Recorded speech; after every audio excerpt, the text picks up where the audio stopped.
Hello, welcome back. This is Joe, and today I'm going to be talking about responding to homeowner associations. I live in one, and I pay a monthly fee, and in exchange, they have a property manager that works with a vendor to mow the lawn, so I don't have to. They paint the exterior of the home.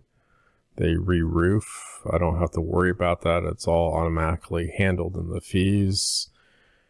I've had instances where roof tiles blew off. I was able to call them. They fixed it. I've had roof leaks multiple times. I called them out. They were able to fix what was causing the roof leak. But there's another side to the association where they enforce what are known as deed restrictions, where if you buy a property in these places, they have like 50 pages of rules you have to follow.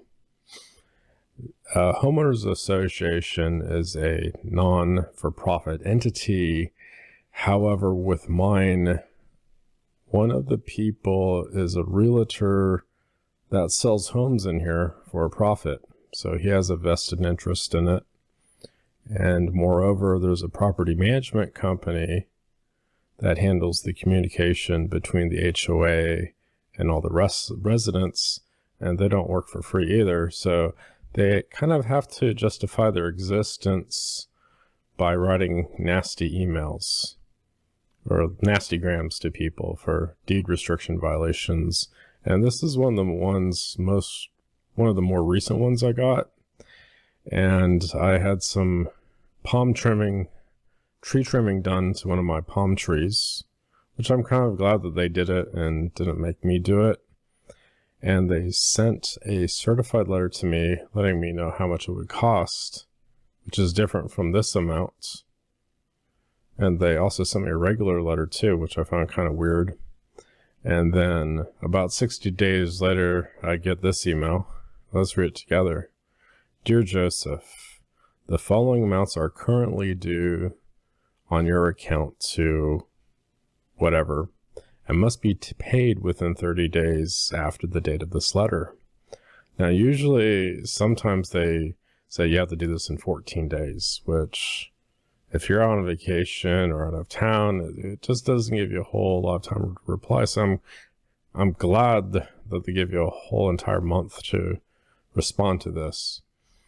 This letter shall serve as blank notice to proceed with further collection action against your property no sooner than 30 days after the date of this letter, unless you pay in full the amounts set forth below, including any assessments that may/will come due. And it gives you the total amount of $53.13 for trimming palm trees.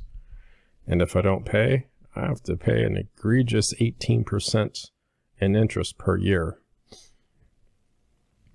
So, and they say to bring your account current through the date of this letter, please make your check payable to blank, include the above listed account number, which isn't shown in the screenshot, and address the envelope to whatever.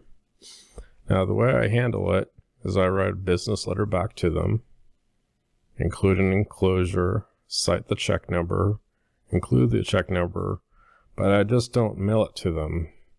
I have to go to the post office and mail it via certified letter with return receipts.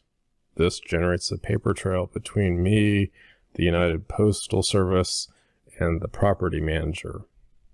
So they can't pull the, whoops, we didn't get this, because I've had situations with different entities, one being a dentist office and another different kind of thing with association with something they said that they didn't get. But I just build a paper trail and keep scanned copies or printed copies from USPS with the record that this was received. And when it's done by return receipt, someone has to sign for it, and whatever was signed comes back to me in my mailbox, which I have to pay about $8 to $9 to do this. But when I do this, they don't mess with me anymore. They kind of go silent until my driveway gets too dirty, my mailbox gets too moldy, the fence gets too moldy, or I don't know what else they'll think of. But yeah, that's how I mainly deal with it. Business letters via certified mail. Include an invoice showing that the work was done, or a check with the whatever toll they want paid, and they find someone else to harass in the community. HOAs are good, but after dealing with them 15 to 20 years, don't really care for them. That's it for this video, and of course, thanks for watching.